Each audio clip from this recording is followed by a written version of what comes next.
क्या चीरहरण के बाद द्रौपदी ने कर्ण से मिलने गई थी? यह कहानी महाभारत के चीरहरण प्रसंग और द्रौपदी व कर्ण के बीच संभावित मुलाकात के इर्द गिर्द होगी।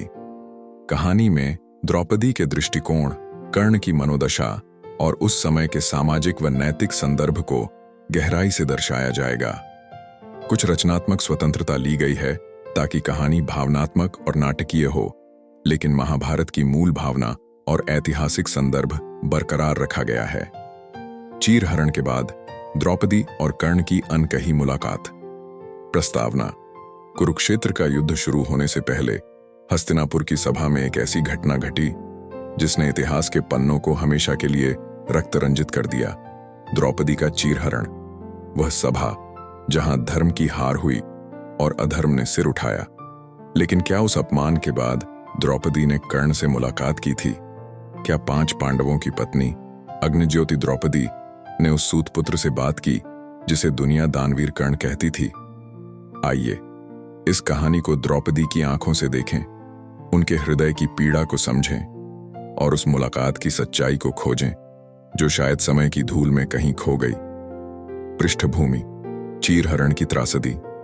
हस्तिनापुर की सभा में वह काला दिन आया जब युधिष्ठिर ने द्यूत क्रीड़ा में सब कुछ हार दिया, अपना राज्य, अपने भाइयों को और अंत में अपनी पत्नी द्रौपदी को जबरन सभा में लाया गया। उनके केश पकड़कर उन्हें घसीटा गया और दुर्योधन के इशारे पर दुःशासन ने उनका चीर खींचना शुरू किया। द्रौपदी की चीखें सभा में गूंज रही थीं, लेकिन भीष्म, द्रोण और विदुर जैसे महानुभाव चुप थे।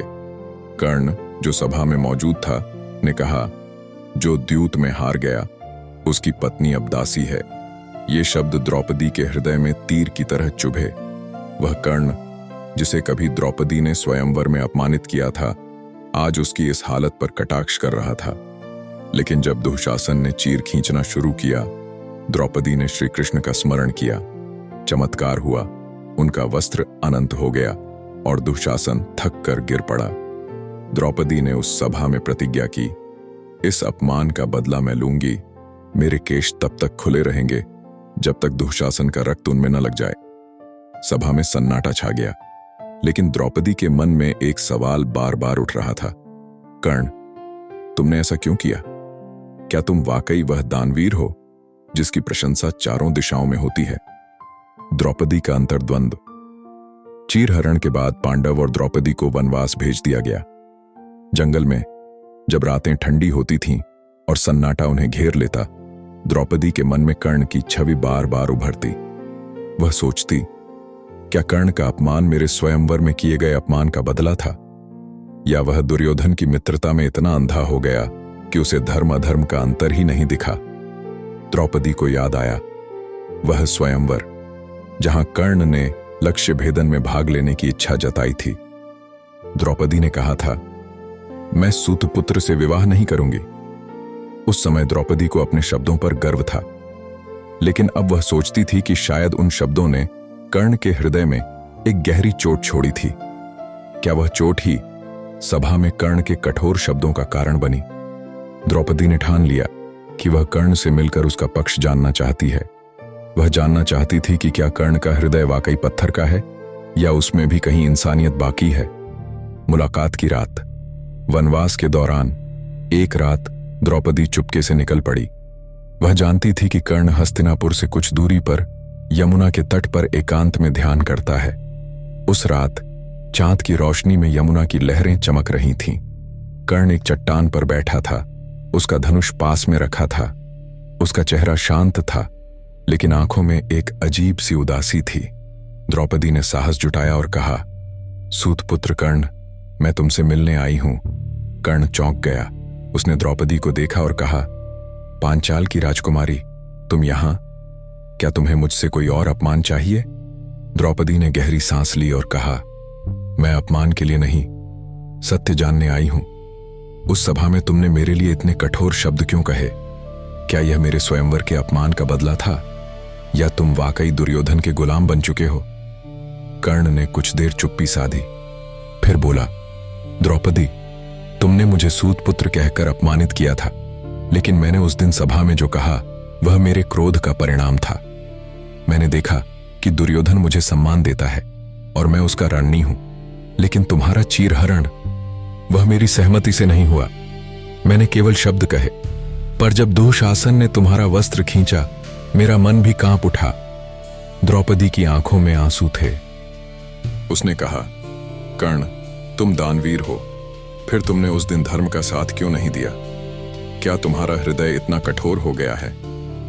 कर्ण ने जवाब दिया, द्रौपदी, मेरा हृदय कठोर नहीं, लेकिन मेरी नियति ने मुझे बांध रखा है। मैं दुर्योधन का मित्र हूं और मैं उसका साथ नहीं छोड़ सकता। द्रौपदी की प्रतिज्ञा और कर्ण का वचन। द्रौपदी ने कहा, कर्ण, मैं तुम्हें क्षमा नहीं कर सकती, लेकिन मैं यह जानना चाहती थी कि तुम्हारे भीतर का इंसान जीवित है या नहीं। आज मैंने तुम्हारी आंखों में वह इंसान देख लिया। लेकिन सुन लो, कुरुक्षेत्र में जब युद्ध होगा मैं तुम्हें सामने देखना चाहूंगी। तुम्हारा पराक्रम और मेरा प्रतिशोध आमने सामने होगा। कर्ण ने गहरी सांस ली और कहा, पांचाल की रानी, मैं तुम्हें वचन देता हूं, जब युद्ध होगा मैं तुम्हारे 5 पतियों में से केवल अर्जुन से ही लड़ूंगा। बाकियों को मैं नहीं मारूंगा, और यदि तुम्हारा अपमान मेरे शब्दों से हुआ तो उसके लिए मैं क्षमा मांगता हूं। द्रौपदी ने कुछ नहीं कहा। वह चुपचाप लौट गई, लेकिन उसके मन में एक अजीब सी शांति थी। उसे लगा कि कर्ण का हृदय पूरी तरह अधर्मी नहीं है। कुरुक्षेत्र की ओर समय बीता और वनवास के बाद कुरुक्षेत्र का युद्ध शुरू हुआ। द्रौपदी ने देखा कि कर्ण अपने वचन पर अडिग रहा। वह केवल अर्जुन से लड़ा, लेकिन नियति ने अपना खेल खेला। कर्ण का रथ का पहिया धंस गया और श्री कृष्ण के इशारे पर अर्जुन ने निहत्थे कर्ण पर बाण चलाया। कर्ण मारा गया और द्रौपदी का अपमान का बदला पूरा हुआ। लेकिन जब द्रौपदी को कर्ण के सत्य का पता चला कि वह कुंती का पुत्र था, उसका ज्येष्ठ भ्राता, तो उसका हृदय फिर से टूट गया। वह सोचने लगी, क्या मैंने उस दिन कर्ण को समझने की कोशिश की होती तो शायद यह युद्ध टल सकता था। उपसंहार। द्रौपदी और कर्ण की यह मुलाकात शायद इतिहास के पन्नों में दर्ज नहीं है, लेकिन यह कहानी हमें सिखाती है कि मानव हृदय जटिल होता है। कर्ण एक वीर था, लेकिन उसकी नियति ने उसे अधर्म के रास्ते पर खड़ा कर दिया। द्रौपदी एक नारी थी जिसने अपमान सहा, लेकिन उसका साहस और प्रतिज्ञा उसे अमर बना गई। यह कहानी हमें सोचने पर मजबूर करती है। क्या कर्ण का अपमान द्रौपदी के प्रति उसके कठोर शब्दों का कारण था, या क्या द्रौपदी और कर्ण की मुलाकात ने उनके बीच की कटुता को कुछ हद तक कम किया? शायद सत्य कहीं बीच में है, जहां धर्म और अधर्म की रेखाएं धुंधली हो जाती हैं।